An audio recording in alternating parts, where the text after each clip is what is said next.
Alrighty, so we're down to the final stage of our hill production. This is really that final top coat part. Now there are lots and lots of options here. So I've put my Woodland Scenics wash over these. Now I could get a lighter colour and give that a dry brush over the whole surface, which would be great if I was doing desert type hills and I wanted to have lots of the underlying ground coming through, then I might do that. For my case, I'm going to make them basically green hills, and so I'm going to apply 2 layers of flock. So firstly, out of my box here, again I'm using Woodland Scenics Fine texture. Right, it's like a home blend of all different sorts. You know, you basically have your own version for you. So I'm going to do that, and then I'm going to apply patches of static grass over the top of that. So initially it's going to be a little bit patchy, and then I'm going to fill the patches in. And ideally I'm going to leave tiny little bits of dirt, of the underlying dirt coming through every now and again, kind of, if you like, a little bit seasoned to taste. So you'll have your own version of what looks good for you, right? So I'm just going to show you my version. Okay, let's start with a smaller piece. So getting my PVA glue, let's get it, and on an old brush. Got a fair amount of glue on here, and I'm just basically going to splodge it in. Now I'm trying not to get over the edge here at the top. Up to the edge is good, beyond the edge not as great.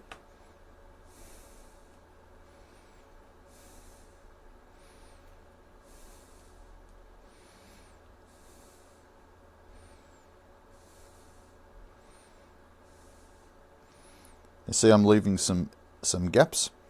That's where I'm going to fill in with static grass later.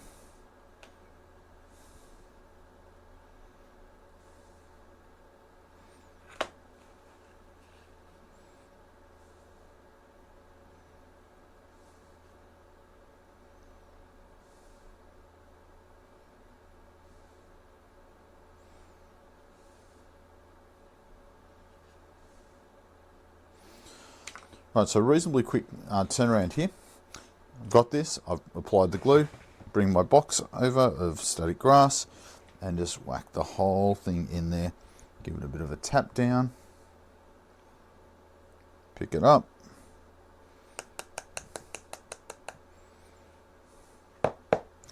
and then put that aside.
Okay, so I've allowed these pieces to dry, and as you can see the flock is quite loose on the surface here. So the first thing you're going to do is start with a brushing technique just to get a bit of that flock off. Again, do your own thing for you, but here's my thing.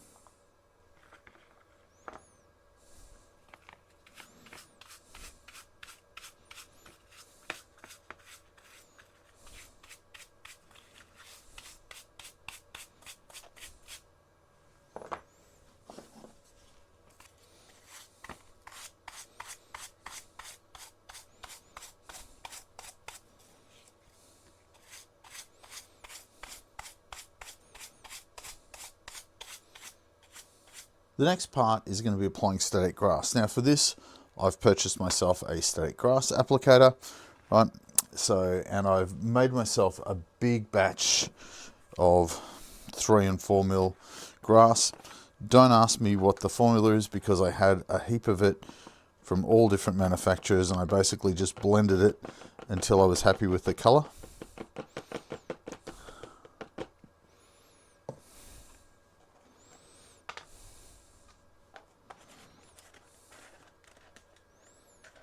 And I literally am making this up as I go along.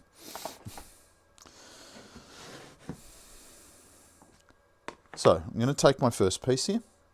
What I'm basically going to do is, put glue in these patches and maybe in some of the other bits. So just put blobs of glue where I'm happy, then run the static grass over the top of it. Use the ionizer to basically stand that grass up, and then put it away to dry. I'm going to work on top of a plastic lid, so as I've got somewhere to catch all the excess static grass that comes out. Of course, I'm going to recycle that back through the system. I'm also probably going to put some rocks and things on, but I think that's going to be the final stage of the whole process. In terms of this bit here, if I take a bunch of these hills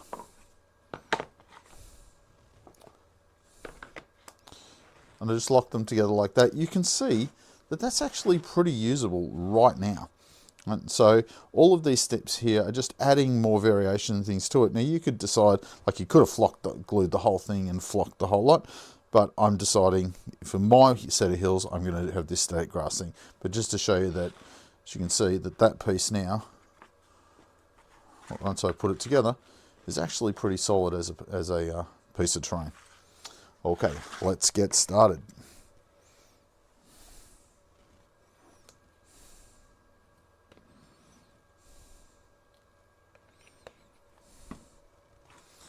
I'll give you a couple of different angles on this. So I'm using a large brush.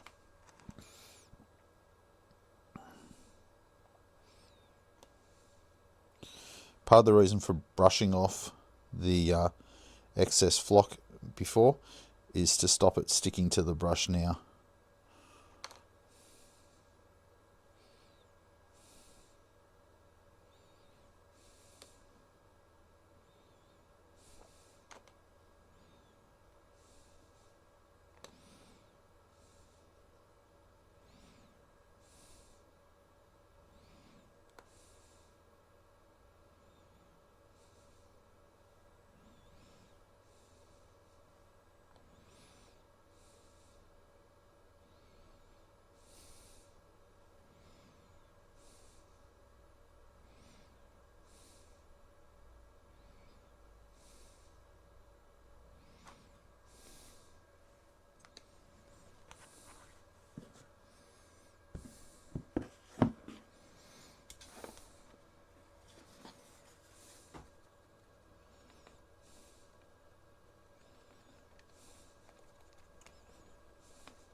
Right, there's my first one. So I'm getting down at eye level just to check that the grass is standing up nicely for me. Right, and I'm happy with that. I'm going to put that away, and I'm going to do the next one.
So it doesn't look fantastic now with the white glue coming through, but once it's dried, it actually looks okay.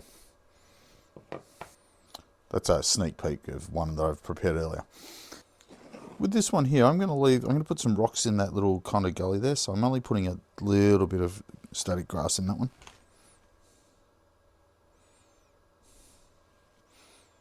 You're very much at this stage about telling the story of your terrain. So if you want it to represent a particular type of formation, then you've got to basically put the various bits and pieces on to match your vision of what it's going to look like.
Yeah, it's at this time that I realised that I didn't have my standard microphone on, so now I'm going to do a bit of voiceover. As you can see, I've got the three pieces there, positioning, showing you how they can go together.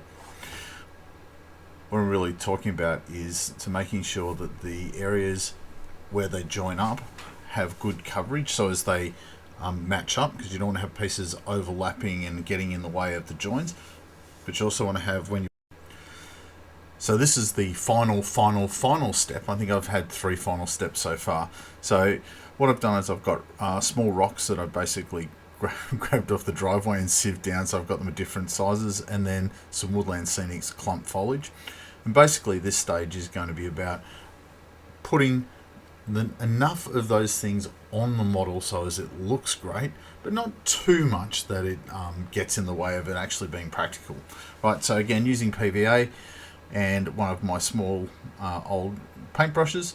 Right, is the critical thing here. So a slightly better angle here to look at this. So you can see there's a little gully there, and so I'm going to start by filling it up with stones. So grabbing my brush, right, and running dobs of glue. Now being pretty liberal with the glue here, because basically I'm going to pour stones into that little gully, right, and so there's got to be enough glue there for the stones to grab hold of it.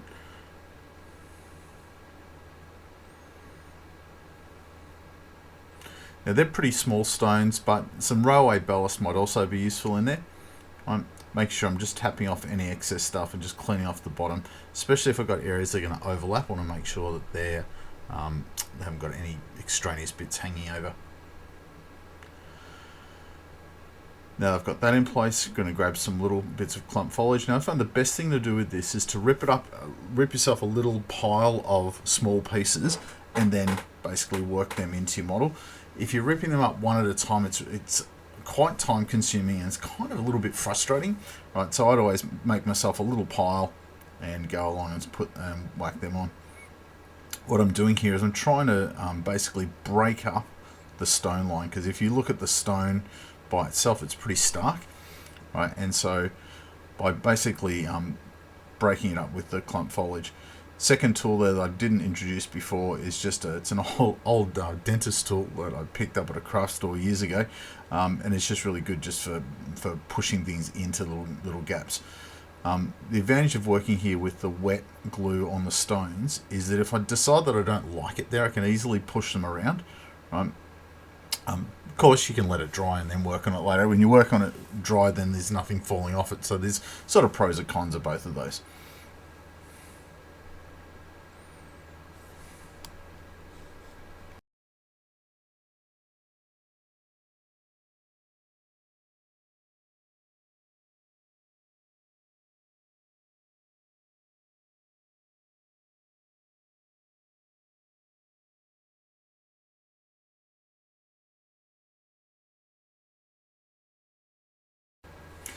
Now the final bit with this is just to put some small pieces of like representing basically small bushes and things scattered across the surface of the hill.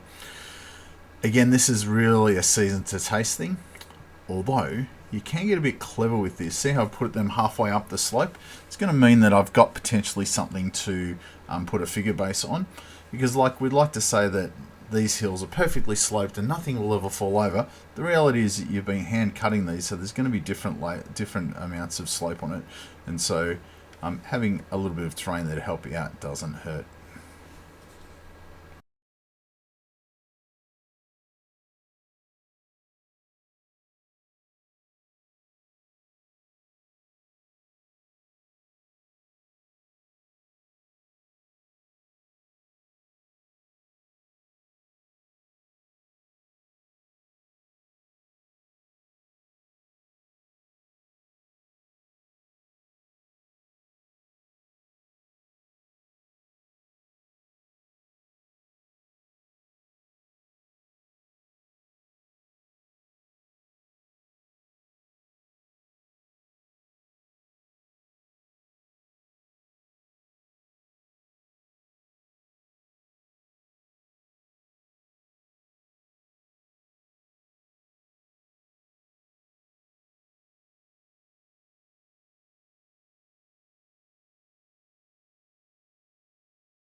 Right, and so there we kind of have the finished product. I'm going to put that away to dry.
So I finished these 3 pieces, and when I've got them together, I've noticed it's a little bit plain in the top there, so I'm just going to add an extra piece in on the edge there, or close to the edge, just to give the whole thing a bit of a look.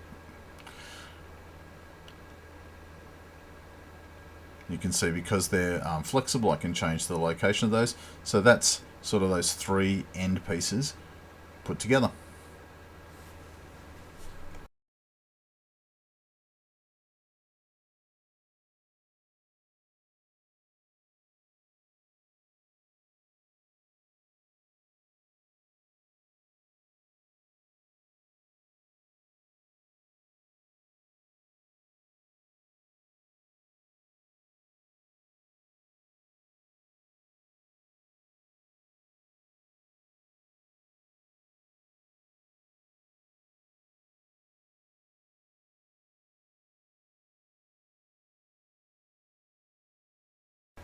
Now in this section I'm going to take some larger stones and I'm basically going to stick them like a little stone outcrop on the surface.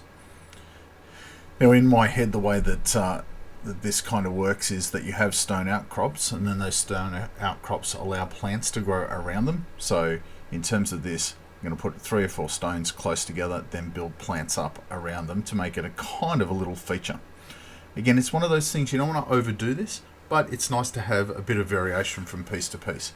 It's that kind of thing that if every piece had one of these, then it would look repetitious. But if every 3rd or 4th one has this, it can look really interesting.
So my brown wash has dried.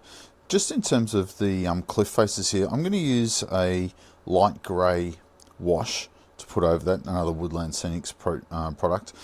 What I'm going to do, because I want that really nice strong stone colour, I'm going to just grab some white paint. I'm actually using Mod Podge here, but any old paint will do. And I'm just going to paint in all of the cliff areas. Now, again, I'm going to wash over the top of this, so variation is going to be good. So it doesn't need to be too amazingly good. If I have a little bit of the brown coming through in the deep areas of the recesses, that probably won't hurt either.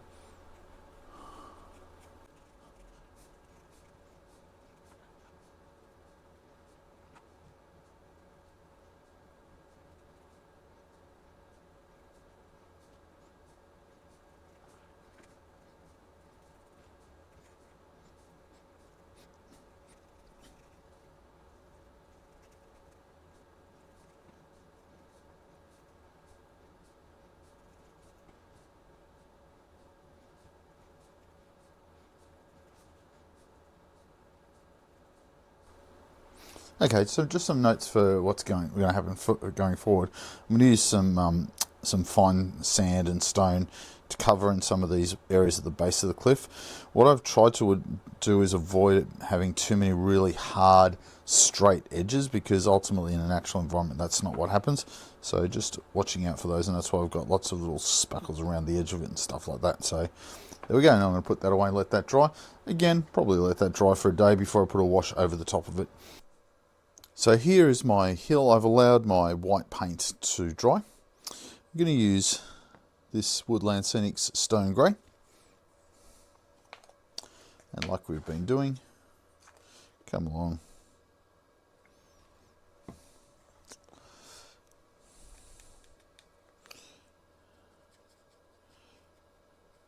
I'm just going to liberally spread this around.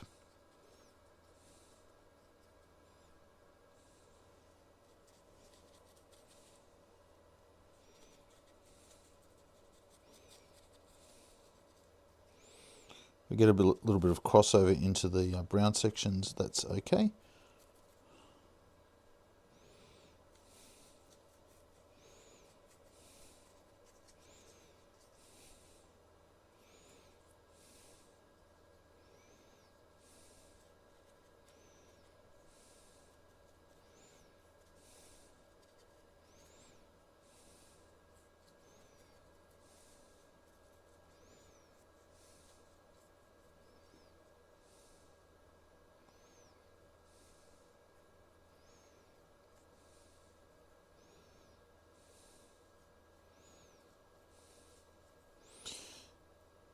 The only thing to watch out for here, got to make sure you've allowed enough time for your white undercoat to dry. Otherwise, you're going to end up just mixing it through and you'll lose the effect of your wash.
You see how I'm being a little bit lazy here, allowing it to blend into the brown colour. The last thing I want is to have really hard lines between them.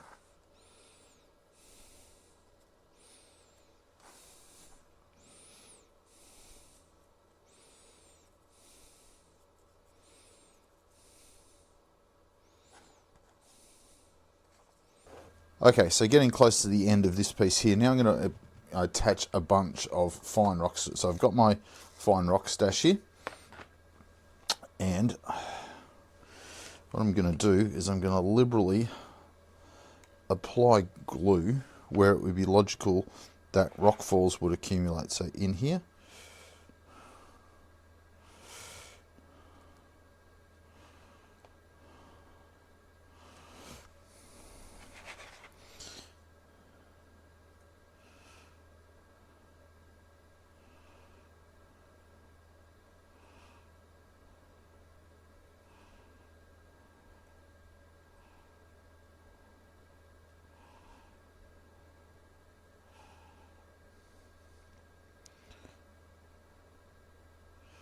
Now put my grass down first here, because really what I'm going to say is that rocks are falling down on top of the grass.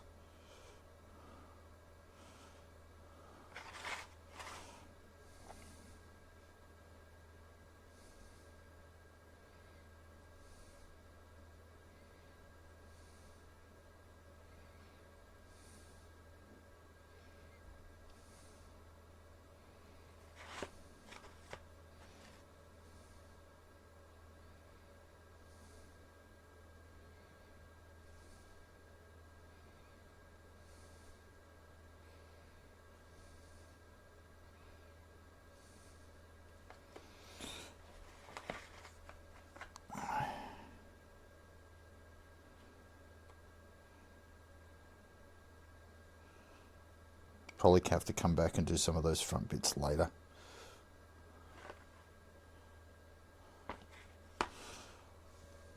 Alright, now for the fun bit.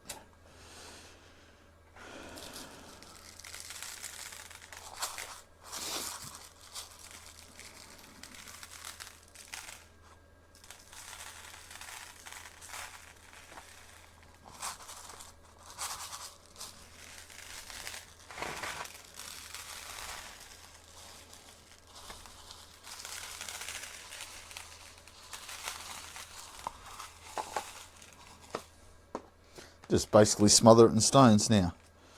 I want to get them to push in a little bit, so I'm just going to come around and give it a bit of a tap in like I would with normal flock.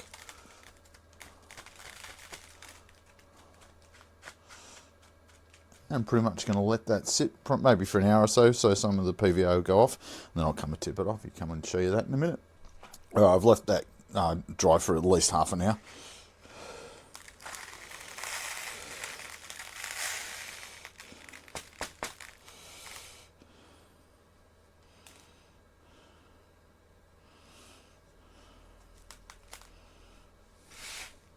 Okay, so I've worked on a tray here, and the main reason for working on the tray is so as you can easily come along and reclaim your stones.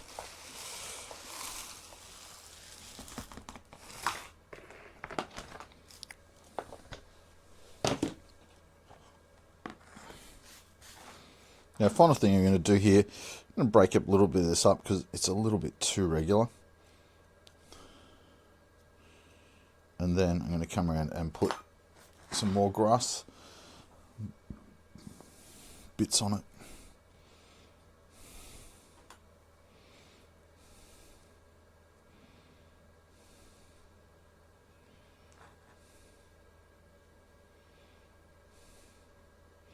You can use much bigger chunks here, because I really want to break up some of that rock surface, because ultimately this is where plants and things are going to grow, where there's a bit of shelter and protection.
So let's take a look at what you can do with the final pieces. So if I take the 6 three-sided pieces and arrange them in this shape here like a donut, I can then take the 3 supporting pieces, put them in and make a large round top hill.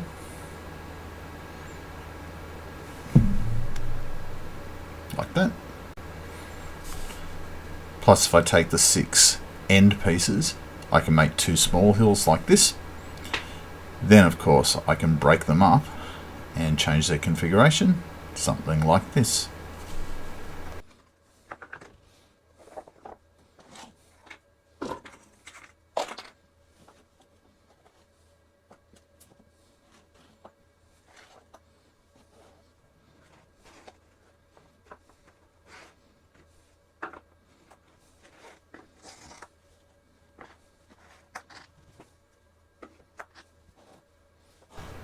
So hopefully you can see quite a versatile system of hills.